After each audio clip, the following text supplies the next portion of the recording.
Here's me pretending I'm not all super hyped up just hearing the first few notes of Wonder Woman's theme. How am I doing? So I gave it up to Marvel for their new logo card. This feels a little cart before horse to me, but spoiler alert, Wonder Woman is awesome, and DC's logo intro is actually inventive and unique. Marvel went from pages to just MCU characters. This is something else entirely, and I do not hate it.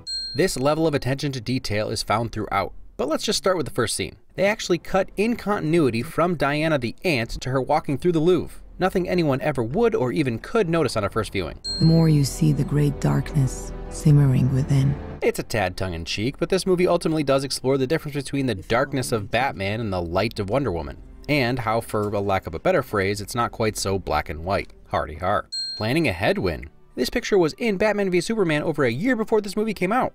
Well, Themyscira is stunning and a beautiful interpretation from the comics. First box checked. Patty does cinematography. Credit for making the somewhat overused at this point slow motion / ramping stylization effect look new and epic again. So, as a demigod, she probably would have been fine, but her mom gets a Saving the Future World Savior win. What if I didn't use a sword? Just a shield then? Yeah, I've seen what you and Cap do with shields. Is her pillow some kind of taxidermied beast? Does that make her the coolest 8-year-old I've ever seen? I think so. Full 3D rendered oil painting picture book makes bedtime stories fun again. Ares poisoned men's hearts with jealousy and suspicion. He turned them against one another. Interesting that it's set up right in the beginning that Ares wouldn't be the one with the finger on the button, just the one in the ear of the one with the finger on the button. And the use of the unique moving picture book is such a great way of planting the idea in our head that Diana's creation is just a story. So Zeus left us a weapon, one powerful enough to kill a god. I actually didn't realize in my first viewing that Diana is being told this story from both her mother and Antiope, the latter of which is the one that tells her about the God Killer weapon. And the God Killer? Which is why her mother is so surprised when Diana brings it up later. Seriously though, props for war training every day when you're on perma vacation. Ah, Claire, always sneaking around behind everyone's back. What would Francis say if he knew? But in her defense, a secretly training Diana montage is the fastest way to age Wonder Woman a couple hundred years in like 6 minutes. Check number 2, Patty does action. And in a way that puts power behind these Amazons that's usually reserved for soldiers with painted on abs. Those are some bracelets forged from Athena's shield, alright. Aphrodite? Whatever. Ha! And that smirk would have been exactly my response.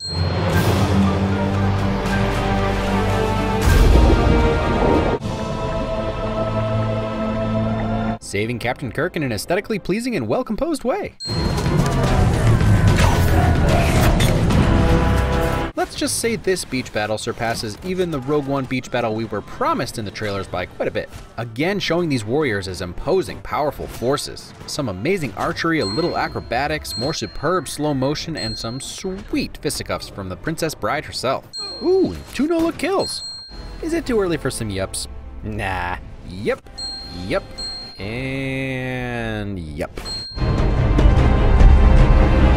Also slow-mo teamwork. And self-sacrifice. So I'm at liberty to... You get comfortable, you think, he's just a starship captain now. You occasionally forget that Chris Pine is actually an amazing actor. What the hell is this thing? I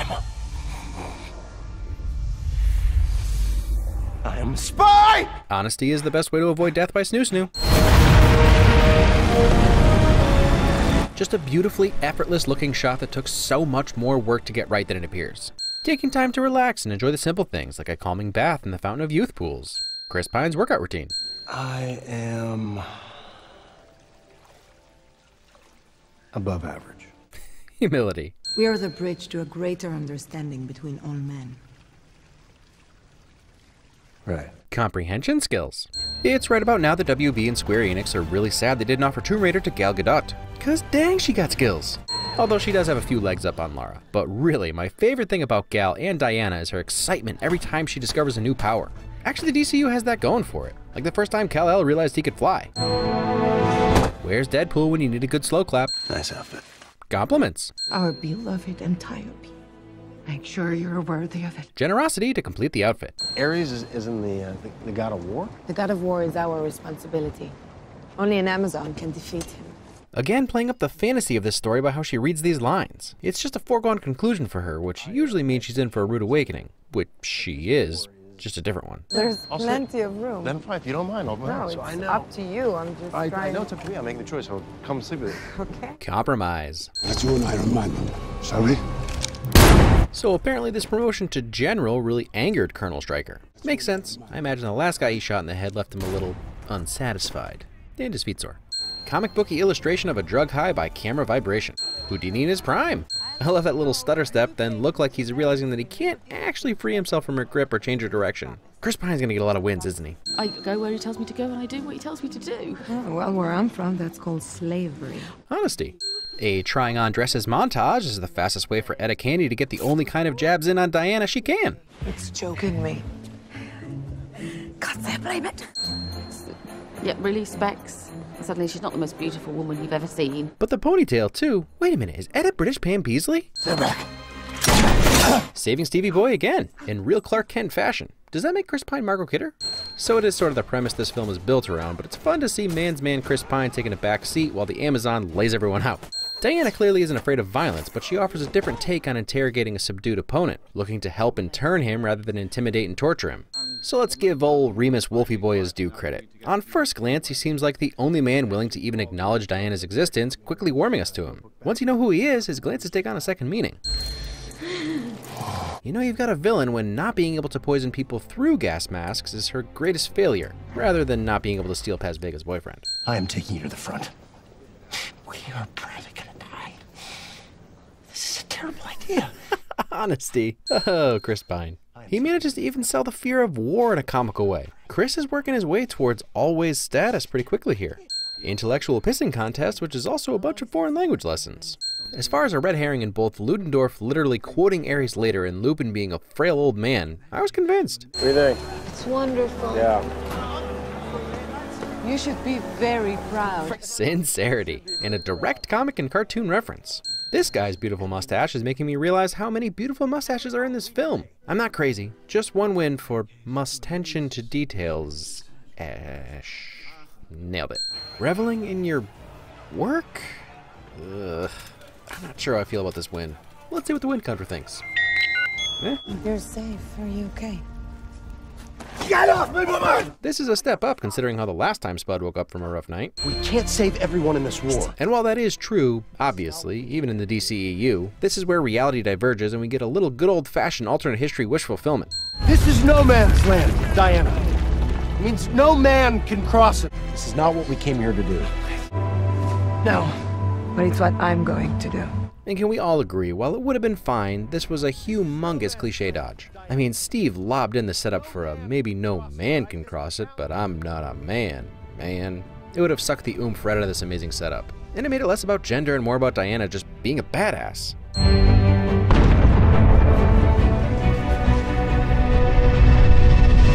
Did I mention badass good girl? Good woman? Yeah, that just doesn't roll quite as well. Badass good chick. Nah, you're triggered. Badass good gal? Hey, badass good gal, get up.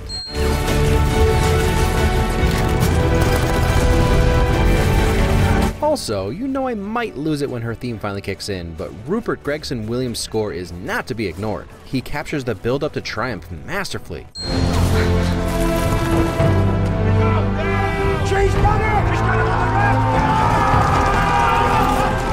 As the battle tide turns, the score parallels it in such a satisfying way. So this is gonna make 3 wins about the score right in a row. You guys bailing yet? I gushed about Wonder Woman's theme in BVS, and let's just say I have not lost any love for it. It's still one of, if not my favorite superhero theme ever. And Tina Guo's electric cello comes in as Diana starts to finally embrace her inner warrior and become freaking Wonder Woman. Also, yes ma'am, you thought you were tired of ramping in slow-mo. You were wrong. You look like you'd prefer to be outside. Here, let me help you. Hey, that's some no-talk teamwork. And now it's lasso time, boys. Do you think she ever quickly asks people if they're scared as she whips them around? You know, because they couldn't lie. One more ridiculous attention to detail win. Everything in Velda's is set, and the painstaking attention that went into each brick is so apparent. From the signs to the posters to cans of food in the windows. All period and worn-tornness accurate. Diana! Shield! Go! And that's some callback teamwork.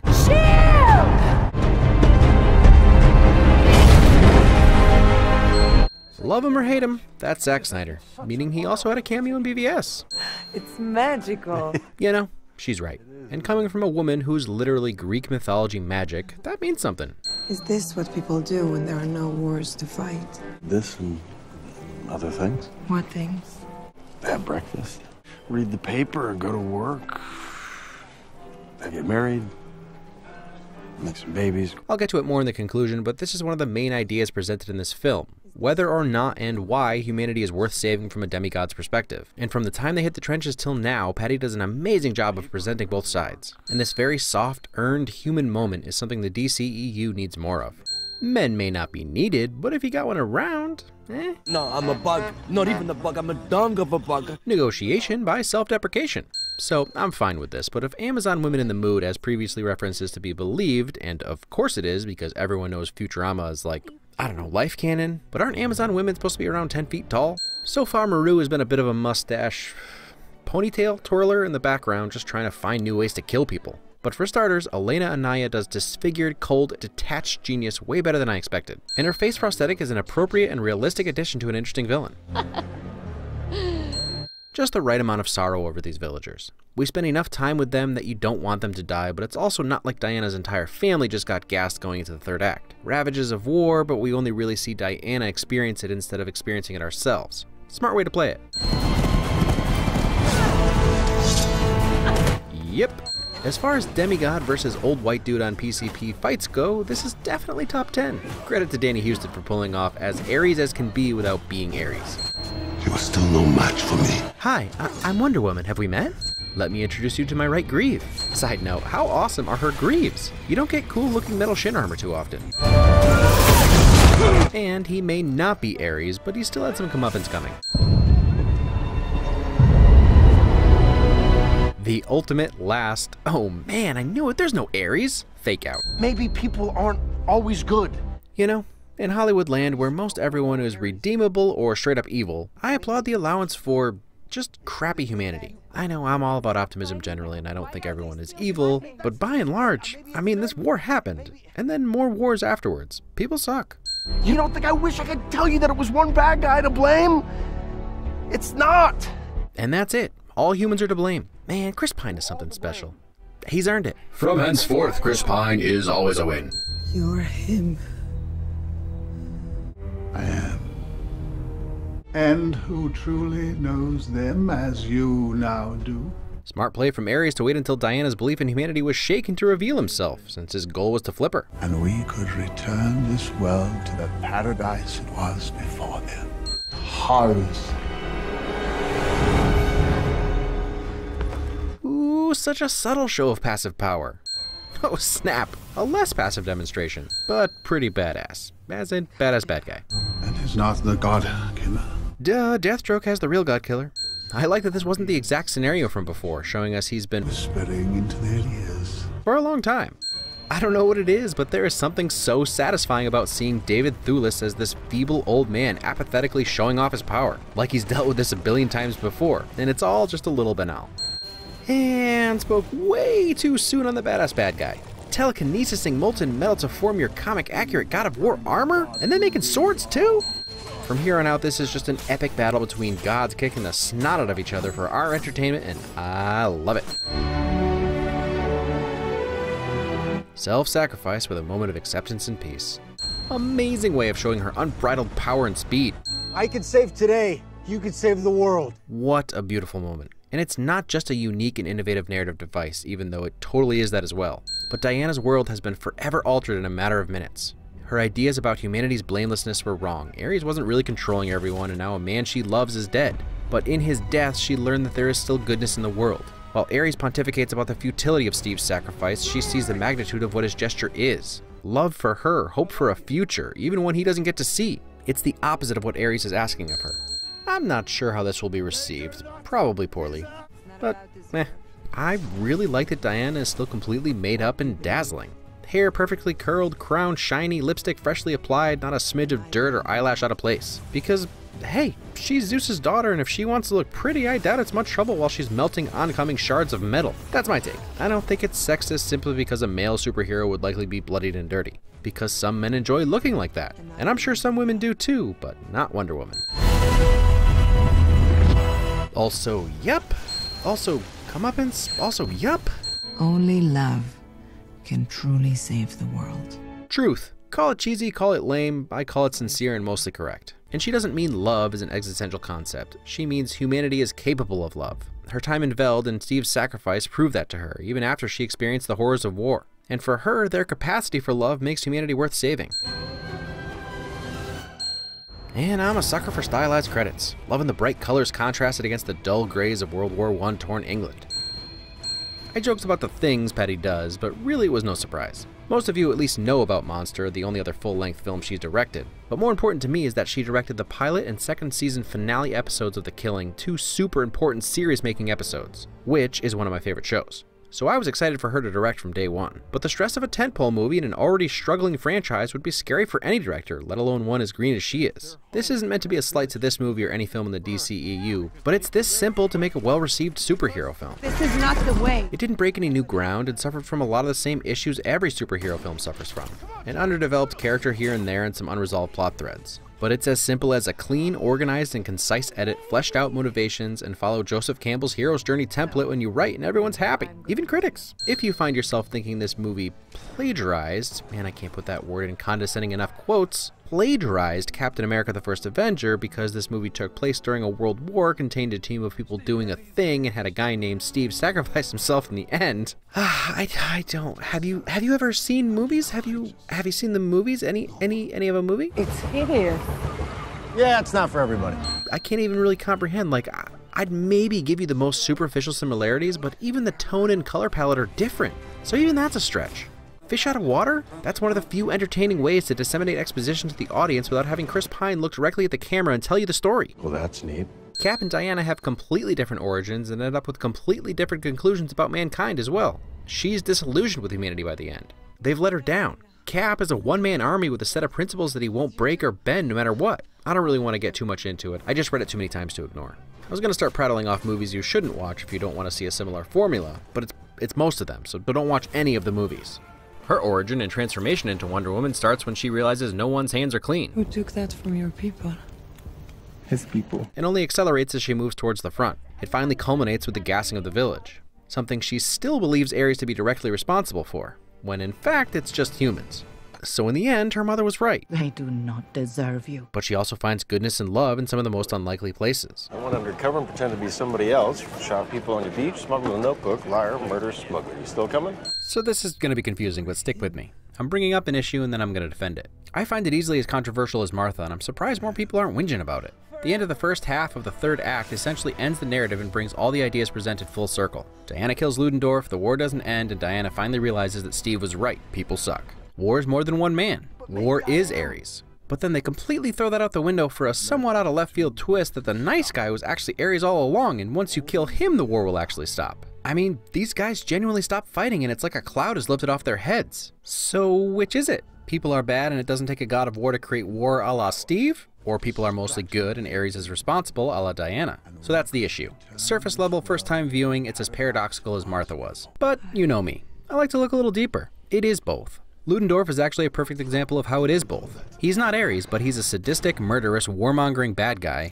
who has plenty of real-life counterparts. And maybe Ares was in his ear, but we all know we don't have to listen to those little voices. And Ares makes it clear he wasn't controlling him. While the soldiers on both sides hugging in the end is a tad sloppy, I think it's more symbolic of the acute, or I guess, immediate influence of Ares. Plus, all these dudes just saw two gods kick the snot out of each other while flying around and throwing tanks around. So anything that happened post-gods kicking the snot out of each other is sort of besides the overall point. I think the war ending was just a timing coincidence. They were working towards the armistice before Diana showed up. So Steve's belief is still what mattered. And while it may have been oversimplified to essentially love conquers all, it still stands. Her entrance into the battle in BVS actually has more weight now, knowing that it was because of what Steve said that she made that choice. But it's not about that, it's about what you believe. Maybe humanity doesn't deserve a savior, but that's not going to stop her from saving them.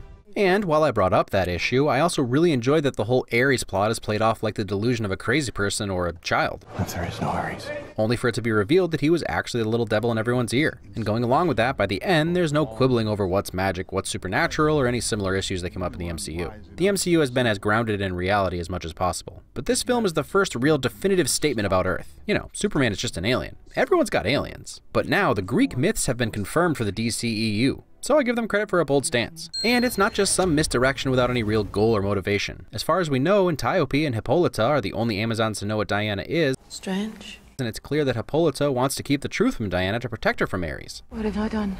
So she plays it all off. That was a story, Diana. Surprisingly, I've only come across minimal feminist or anti-feminist backlash. I'm sure both sides could make a case for it being the worst or the best thing to happen to either side. I think a large part of the reason for that is how believable a character Diana is. None of her "I am woman, hear me roar" moments feel contrived, they're just her. High-ranking politicians and military leaders probably do need to be slapped across the face sometimes. And at the same time, the occasionally masculine physicality she takes on also makes perfect sense given her demigod status. And like I pointed out, with the exception of a few people commenting on her beauty, which, come on, and her relationship with Steve, her gender rarely comes into play at all. All that adds up to a superhero who is easy to love. She's pure and innocent and is everything we want to believe about the best of us. She wants to affect change. And while the revelation that men are just bad sometimes disenchants her in the end, she still chooses love and to try to see the good worth fighting for.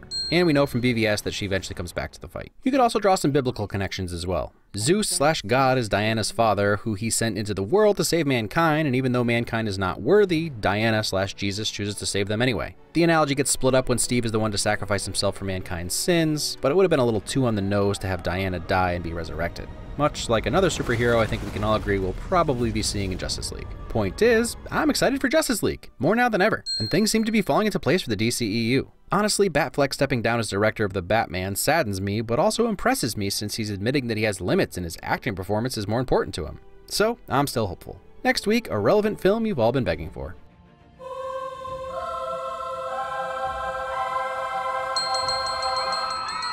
Sing! Green grow the rashes, green grow the rashes.